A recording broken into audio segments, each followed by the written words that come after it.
नमस्कार दोस्तों, मैं हूँ रेवत सिंह, अध्यापक भर्ती 2023 में चयनित। दोस्तों, जितने भी रीट के अभ्यर्थी हैं अपनी तैयारी को जारी रखें। एग्ज़ाम बहुत नज़दीक है।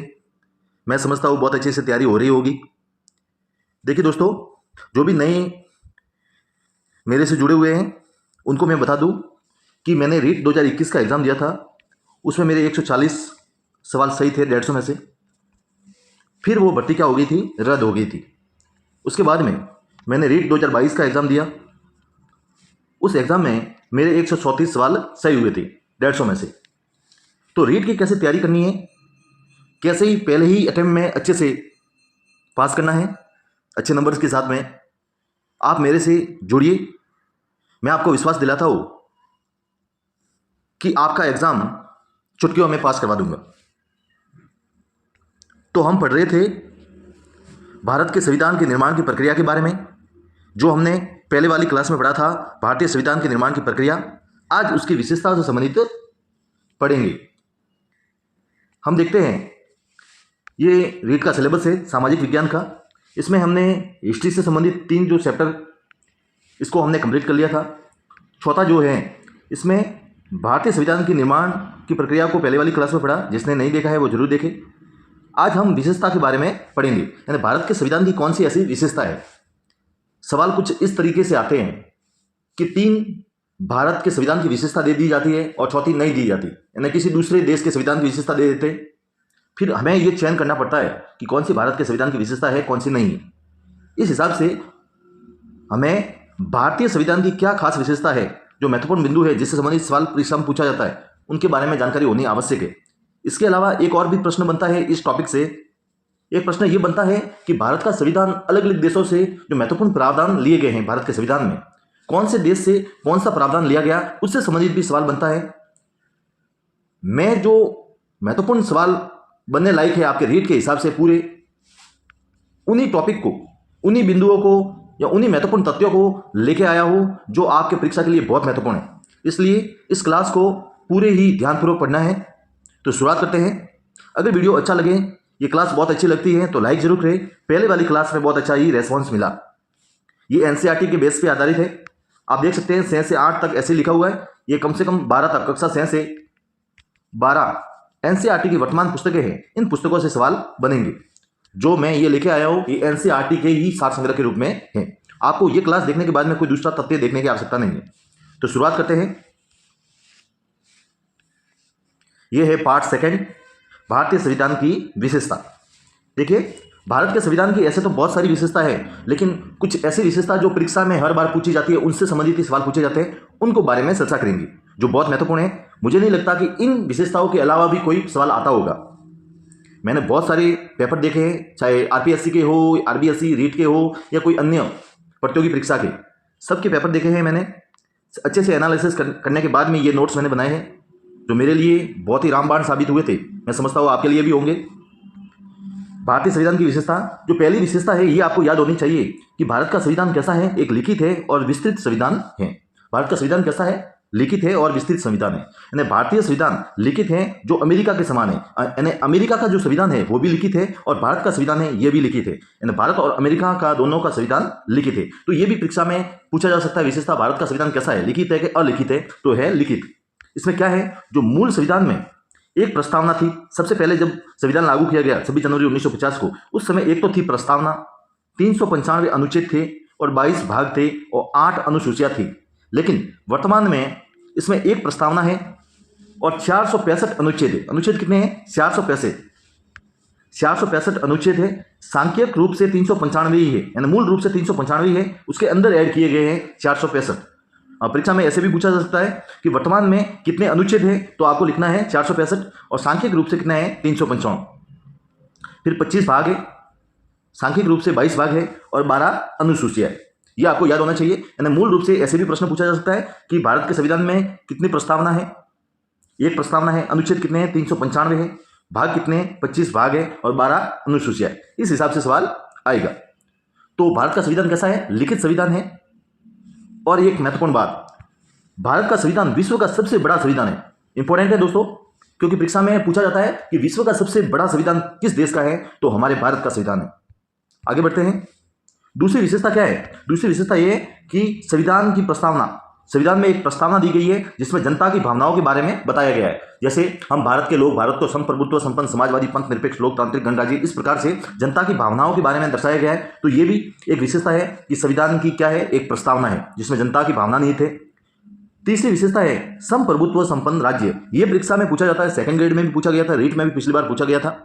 इसका अर्थ क्या है? ये परीक्षा में ऐसे पूछा जाता है, संप्रभुत्व संपन्न क्या है? ये होता है कि कोई भी देश आंतरिक और बाहरी नियंत्रण से पूर्ण स्वतंत्र होता है। यानी कोई भी देश है वो किसी का गुलाम नहीं होता, एकदम स्वतंत्र होता है। वो विदेशी नीति भी अपने स्तर पर निर्णय लेती है कि किस प्रकार से किसके साथ में कैसे संबंध रखने हैं। अपने आंतरिक रूप से या बाहरी रूप से स्वतंत्र हो, उसे कहते हैं संप्रभुत्व संपन्न देश। तो ये भी भारत के संविधान की एक विशेषता है। चौथी विशेषता है लोकतांत्रिक गणराज्य। यानी भारत का संविधान कैसा है? लोकतांत्रिक गणराज्य है। कैसे? क्योंकि भारत के जो भारतीय गणराज्य का अध्यक्ष होता है, कौन होता है? परीक्षा में ऐसे भी पूछा जाता है कि भारतीय गणराज्य का अध्यक्ष कौन होता है? वो होता है राष्ट्रपति। उसमें प्रधानमंत्री भी ऑप्शन आएगा, लेकिन राष्ट्रपति सही है। राष्ट्रपति एक निर्वाचित व्यक्ति होगा। भारत गणराज्य क्यों है, ऐसे भी पूछा जाता है। तो आपको इस प्रश्न के हिसाब से उत्तर देना है। तो उसमें यह देखना है कि भारत में जो सर्वोच्च पद पर बैठा हुआ व्यक्ति है राष्ट्रपति, वो निर्वाचित होता है, न कि वंशानुक्रम में। उसी प्रकार से ब्रिटेन की तरह, ब्रिटेन में है ना आनुवंशिक व्यक्ति नहीं होगा। यानी ब्रिटेन में आनुवंशिकता प्रणाली चल रही है। जो ब्रिटेन का जो प्रमुख है, राष्ट्र प्रमुख है, वो आनुवंशिक यानी राजा होता था, राजा का पुत्र राजा, इस प्रकार से आनुवंशिक प्रक्रिया चल रही है। लेकिन भारत में ऐसी नहीं है, भारत में एक गणराज्य रूप में चल रही है। तो भारत क्या है? चौथी विशेषता क्या थी? लोकतांत्रिक गणराज्य। पांचवी विशेषता है संसदीय सरकार। ये भी आपको याद होना चाहिए। ये जितनी छोटी छोटी विशेषता है ये आपको ध्यान में होनी चाहिए। संसदीय सरकार, भारत में कैसी प्रणाली है? संसदीय प्रणाली अपनाई गई है, लोकसभा, राज्यसभा, इस प्रकार से। तो ये प्रणाली जो कहाँ से, कौन से देश से ली गई है, या इस प्रणाली को क्या कहते थे? इस प्रणाली को इंग्लैंड में वेस्टमिंस्टर मॉडल कहते थे। ये इंग्लैंड पर आधारित है। यानी संसदीय सरकार का प्रावधान कौन से देश से लिया गया है, हम आगे देखेंगे, विस्तृत रूप से हम आगे देखेंगे कि कौन से देश से कौन सा प्रावधान लिया गया है। लेकिन इसमें मोटे रूप से आप याद कर सकते हो कि संसदीय सरकार प्रणाली ये इंग्लैंड पर आधारित है, यानी इंग्लैंड देश से ली गई है। ठीक है, आगे और क्या विशेषता है? छठी विशेषता है मूल अधिकार। यानी भारत के संविधान में भारत के नागरिकों को मूल अधिकार दिए गए हैं। पहले प्रारंभ में 7 मौलिक अधिकार थे, लेकिन वर्तमान में 6 मौलिक अधिकार हैं। हम जब मौलिक अधिकारों का टॉपिक आएगा उसमें विस्तृत पढ़ेंगे। ये सिर्फ विशेषता के बारे में बात कर रहे हैं। तो मौलिक अधिकार, तो भारत के संविधान के भाग 3, कौन से भाग में? भाग 3 में इसका वर्णन है। टोटल भाग कितने हैं? ऐसे 22 भाग है, सांख्यिक रूप से 25 भाग है। इस प्रकार से ऐसे 25 भाग है वर्तमान में और सांख्यिक रूप से 22। तो जो भारत के संविधान का भाग 3 है, इसमें मौलिक अधिकारों का वर्णन है। जो कहाँ से मौलिक अधिकारों का प्रावधान लिया गया? तो ये लिया गया था अमेरिका के संविधान से। ये भी आपको ध्यान होना चाहिए कि मूल अधिकार ये भी भारत के संविधान की विशेषता है।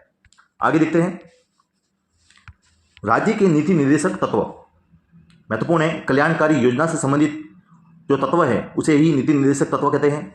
ये संविधान के भाग 4 में, याद रखना है, परीक्षा में ऐसे पूछा जाता है मौलिक अधिकार कौन से प्रावधान में है? तो भाग 3, कौन से भाग में है? भाग 3। राज्य के नीति निर्देशक तत्व भाग कौन से भाग में है? संविधान के भाग 4 में। और ये जो नीति निर्देशक तत्व है कौन से देश से लिए गए? ये है आयरलैंड देश से लिया गया। आयरलैंड देश के जो संविधान है उन संविधानों से लिया गया। नीति निर्देशक तत्वों के मामले में ग्रैनविल ऑस्टिन ने कहा था कि नीति निर्देशक तत्वों को संविधान की आत्मा का, क्या कहा? आत्मा। ग्रैनविल ऑस्टिन ने किसे संविधान की आत्मा कहा है? तो नीति निर्देशक तत्व को। यह भी आपको ध्यान होना आवश्यक है। आगे देखते हैं, आगे देखिए, और अगली भारतीय संविधान की क्या विशेषता है? इसमें एकीकृत और स्वतंत्र न्यायपालिका पाई जाती है। यानी भारत में कैसी न्यायपालिका है? यह भी परीक्षा में विशेषता के तौर पर पूछा जा सकता है कि भारत में एकीकृत न्यायपालिका प्रणाली है। कैसे? ऐसे पिरामिड के रूप में है। सर्वप्रथम सबसे ऊपर शीर्ष पर है सर्वोच्च न्यायालय, फिर उसके बाद में उच्च न्यायालय और फिर आएगा अधीनस्थ न्यायालय। तो इस हिसाब से एक पिरामिड के रूप में है। और भारत में कैसी न्यायपालिका है? एकीकृत न्यायपालिका होती है और ये स्वतंत्र न्यायपालिका है। अपने आप में क्या है? स्वतंत्र। भारत में शीर्ष पर अधिक सर्वोच्च न्यायालय, राज्यों में उच्च न्यायालय व अधीनस्थ न्यायालय हैं। आगे बढ़ते हैं, और क्या विशेषता है? कठोर और लचीला संविधान। यानी भारत कठोर और लचीला संविधान का समन्वय है। कुछ प्रावधान ऐसे हैं जिसमें संशोधन करना कठोर है और कुछ आसानी से संशोधन हो जाते हैं। तो भारत का संविधान कैसा है? कठोर और लचीला। परीक्षा में ऐसे भी आ सकता है कि कठोर भारत का संविधान कठोर संविधान है। नहीं, भारत का संविधान कठोर और लचीले संविधान का समन्वय है। ये आपको ध्यान में होना चाहिए, न लचीला है न कठोर है। इसके अलावा अगली क्या विशेषता है भारतीय संविधान की?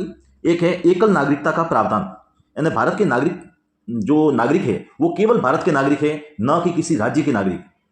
लेकिन अमेरिका में इसका उल्टा है। अमेरिका में उस राज्य का भी नागरिक होता है और देश का भी नागरिक होता है, यानी दोहरी नागरिकता का अमेरिका में प्रावधान किया गया है। लेकिन भारत में एकल नागरिकता का प्रावधान है। भारत में दोहरी नागरिकता का प्रावधान नहीं है, अमेरिका में दोहरी नागरिकता का प्रावधान है। जैसे भारत का प्रत्येक नागरिक केवल भारत का नागरिक है, न कि राज्य का जिसमें वह रहता है। यह आपको ध्यान में होना आवश्यक है। आगे बढ़ते हैं। देखिए, अगली विशेषता है वयस्क मताधिकार। भारतीय संविधान की एक और अगली विशेषता क्या है? वयस्क मताधिकार का अर्थ क्या है? संविधान का प्रत्येक वयस्क नागरिक जो मत देने का अधिकार प्रदान करता है। संविधान लागू होने के समय मतदान की उम्र 21 वर्ष थी। कितनी वर्ष थी? यह भी परीक्षा में पूछा जा सकता है कि संविधान लागू होने के समय जो मतदाता की उम्र कितनी थी? 21 वर्ष। लेकिन 61वें संविधान संशोधन के द्वारा 1989 में मतदाता की आयु 21 वर्ष से घटाकर 18 वर्ष कर दी। और कौन से संविधान संशोधन के तहत मतदाता की उम्र 21 से घटाकर 18 कर दी? तो 61वें संविधान संशोधन अधिनियम 1989 मोस्ट है, याद रख देना दोस्तों। आगे देखते हैं धर्मनिरपेक्ष संविधान, यानी भारत का संविधान कैसा है? धर्मनिरपेक्ष है, यानी किसी भी धर्म को विशेष धर्म या राष्ट्र धर्म की मान्यता नहीं देता, सभी धर्मों को समान रूप से देखता है। लेकिन हमारे जो पड़ोसी देश है पाकिस्तान, इसमें यह धर्मनिरपेक्ष नहीं है, धर्म सापेक्ष है। मतलब उसका जो राष्ट्र धर्म है वो इस्लाम है। लेकिन भारत में ऐसा कोई प्रावधान नहीं किया गया है। भारत का जो संविधान है यह एक धर्मनिरपेक्ष संविधान है, क्योंकि भारत में विभिन्न धर्मों के और विशाल बड़ा देश है, तो उसकी वजह से विभिन्न धर्मों के लोग रहते हैं। इसलिए सभी में समानता शांति बनाए रखने के लिए इस प्रकार का संविधानविदों ने प्रावधान किया कि भारत का संविधान धर्मनिरपेक्ष होगा। आगे बढ़ते हैं। कुछ अन्य विशेषताएं हैं, जैसे समाजवादी राज्य। भारत का संविधान समाजवादी राज्य बनाने की चेष्टा करता है, उसमें प्रावधान किया गया है लोगों को कल्याण हो इस प्रकार से। इसके अलावा मौलिक कर्तव्यों को भी संविधान में शामिल किया गया है, ये मोस्ट है। मौलिक कर्तव्य जो मूल कर्तव्य हैं, ये 42वें संविधान संशोधन के द्वारा संविधान में एक नया भाग 4 क और अनुच्छेद 51 क जोड़कर नागरिकों के मूल कर्तव्यों को शामिल किया गया है। ये भी इंपॉर्टेंट है दोस्तों, मार्क कर दो, क्योंकि मौलिक कर्तव्य कौन से संविधान संशोधन के तहत लिए गए? 42वें संविधान संशोधन के द्वारा मौलिक कर्तव्यों को जोड़ा गया। यह आपको ध्यान होना चाहिए। इसके अलावा अल्पसंख्यकों के हितों की भी रक्षा होती है भारतीय संविधान में। विधि का शासन है, कानून का शासन है, और सबसे महत्वपूर्ण त्रिस्तरीय शासन प्रणाली है। ये विश्व के किसी भी देश में त्रिस्तरीय शासन प्रणाली नहीं है। कौन सी? जो 73वें और 74वें संविधान संशोधन के माध्यम से स्थानीय स्वशासन का प्रावधान किया गया, जिसमें नगरपालिका जैसे पंचायती राज, जैसे नगरीय स्वशासन, स्थानीय स्वशासन, पंचायत समिति, इस प्रकार से जो त्रिस्तरीय शासन प्रणाली है, जो स्थानीय स्वशासन का रूप है, ये किसी भी दूसरे अन्य देशों के संविधान में नहीं है। तो ये भी एक संविधान की विशेषता है। त्रिस्तरीय शासन प्रणाली भी क्या है? संविधान की विशेषता। अब देखते हैं सबसे महत्वपूर्ण, इन विशेषताओं से संबंधित तो सवाल आता ही आता है, लेकिन कभी कभी जो एग्जामिनर होता है वो किस देश से कौन सा प्रावधान लिया गया है, क्योंकि हमारा जो टॉपिक है उस टॉपिक में लिखा हुआ है कि संविधान का निर्माण और उसकी विशेषता, यानी संविधान का निर्माण किया तो कौन से देश से क्या प्रावधान लिया गया, तो उससे संबंधित भी सवाल परीक्षा में पूछा जा सकता है, विशेषता से पूछा जा सकता है। इसलिए हमें कोई भी ऐसी कोई बात है उसको नहीं छोड़नी है, अच्छे से पढ़ना है। तो बहुत इंपॉर्टेंट है कौन से देश से कौन सा संवैधानिक प्रावधान लिया गया, इसके बारे में हम देखेंगे। सबसे पहले हम अमेरिका की बात करते हैं। अमेरिका से हमने कौन कौन से ऐसे जो प्रावधान है हमारे संविधान में शामिल किए हैं। देखिए, पहला जो है मौलिक अधिकार, जो मौलिक अधिकार है, जो मूल अधिकार है, ये हमने संविधान जो अमेरिका के संविधान से लिया है। इसके अलावा न्यायपालिका, यानी सर्वोच्च न्यायालय के रूप में सर्वोच्च न्यायालय की क्या क्या व्यवस्थाएं होती है, सर्वोच्च न्यायालय की भी व्यवस्था हमने अमेरिका के संविधान से ली है। राष्ट्रपति पद जो होता है यह भी हमने अमेरिका के संविधान से लिया है। उपराष्ट्रपति पद भी अमेरिका के संविधान से लिया है। जनहित याचिका होती है इसको, और प्रस्तावना के जो शब्द हैं हम भारत के लोग, ये भी हमने अमेरिका के संविधान से प्राप्त किए। इसके अलावा न्यायिक पुनरावलोकन और महाभियोग की प्रक्रिया जिसके द्वारा राष्ट्रपति को हटाया जाता है, ये भी हमने अमेरिका के संविधान से लिया है। परीक्षा में बहुत बार पूछा जाता है कि अमेरिका के संविधान से कौन कौन से ऐसे प्रावधान हमने लिए हैं। तो मौलिक अधिकार, न्यायपालिका, राष्ट्रपति, उपराष्ट्रपति, तो ये आपको याद रखना आवश्यक है। अच्छे नंबर के साथ में पास होना है तो आपको ये ध्यान में होना आवश्यक है। अब हम दूसरे देश की बात करते हैं, ब्रिटेन की। ब्रिटेन से हमने क्या लिया है? ब्रिटेन जो इंग्लैंड है, इसमें विधि का शासन यानी कानून का शासन हमने इंग्लैंड से लिया है। इसके अलावा संसदीय शासन प्रणाली यानी लोकसभा राज्यसभा जो संसद है, इस संसद का प्रावधान भी हमने कहाँ से लिया है? ब्रिटेन से लिया है। संसदीय शासन प्रणाली में आप जानते होंगे जैसे प्रधानमंत्री, मंत्रिपरिषद, ये सब व्यवस्थाएं कहाँ से ली गई है? ब्रिटेन से ली गई है। एकल नागरिकता का प्रावधान कहाँ से लिया गया है? ब्रिटेन से। अमेरिका से एकल नागरिकता का प्रावधान क्यों नहीं लिया गया? क्योंकि अमेरिका में दोहरी नागरिकता का प्रावधान है, लेकिन ब्रिटेन में एकल नागरिकता का प्रावधान है। ठीक है, ये भी आपको याद रखना है। इसके अलावा आयरलैंड से हमने क्या लिया है? ये तो बहुत बार परीक्षा में पूछा जाता है, कोई भी एग्जाम हो उसमें ये सवाल पहले ही आता है कि राज्य के नीति निर्देशक तत्व कौन से देश से लिए गए हैं? तो ये आयरलैंड से लिए गए हैं। अब देखते हैं आगे, जर्मनी से हमने क्या लिया था? जर्मनी से आपातकाल का प्रावधान लिया है, यानी आपातकाल की जो व्यवस्था होती है अनुच्छेद 352, 356 और 360, ये हो गया बाहरी आक्रमण वाला हो गया, ये राज्य आपातकाल और वित्तीय आपातकाल, 3 प्रकार के आपातकालों का प्रावधान है। इन आपातकालों का प्रावधान कहाँ से लिया गया है? जर्मनी से। ऐसे तो बहुत सारे प्रावधान विभिन्न देशों से लिए गए हैं, लेकिन जो परीक्षा के पॉइंट ऑफ व्यू से देखें तो जो महत्वपूर्ण है उन्हीं को मैं लेके आया हूँ। रूस से हमने क्या लिया है? मौलिक कर्तव्य। कौन से संविधान संशोधन के तहत भारत के संविधान में ऐड किया है? 42वें संविधान संशोधन के तहत। इसके अलावा दक्षिण अफ्रीका से क्या लिया है? संविधान संशोधन की प्रक्रिया, यानी संविधान में जो परिवर्तन करते हैं, संशोधन करते हैं, ये प्रक्रिया कौन से देश के संविधान से ली है? दक्षिण अफ्रीका से। कनाडा से राज्यपाल पद का प्रावधान लिया गया है, यानी राज्यपाल हर राज्य में एक राज्यपाल होगा, इसका प्रावधान भी हमने कनाडा से लिया है। इसके अलावा फ्रांस में गणतंत्रात्मक व्यवस्था, स्वतंत्रता, समानता और बंधुत्व का सिद्धांत भी फ्रांस से लिया है।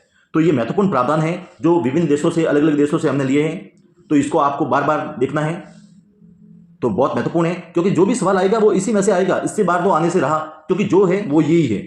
इसके अलावा आगे बढ़ते हैं। देखिए अंतिम में डॉक्टर अंबेडकर ने संविधान बनाने के बाद में क्या कहा था? उन्होंने कहा था कि कोई भी संविधान कितना भी अच्छा क्यों ना हो, यदि उसे क्रियान्वित करने वाले बुरे व्यक्ति हैं तो संविधान भी बुरा हो जाएगा। जाहिर सी बात है, कितना ही संविधान अच्छा क्यों ना हो, अगर वो चलाने वाले नेता ही बुरे हैं तो संविधान भी क्या हो जाएगा? बुरा हो जाएगा। तो कैसे लगी दोस्तों क्लास? अगर क्लास अच्छी लगी हो तो लाइक जरूर करें, शेयर करें, और कोई भी आपका प्रश्न हो कमेंट के माध्यम से जरूर दें। हम बहुत जल्द यानी कल इससे आगे वाले टॉपिक की क्लास आएगी, तो मिलते हैं एक नए बेहतरीन क्लास की, और तब तक के लिए जय हिंद।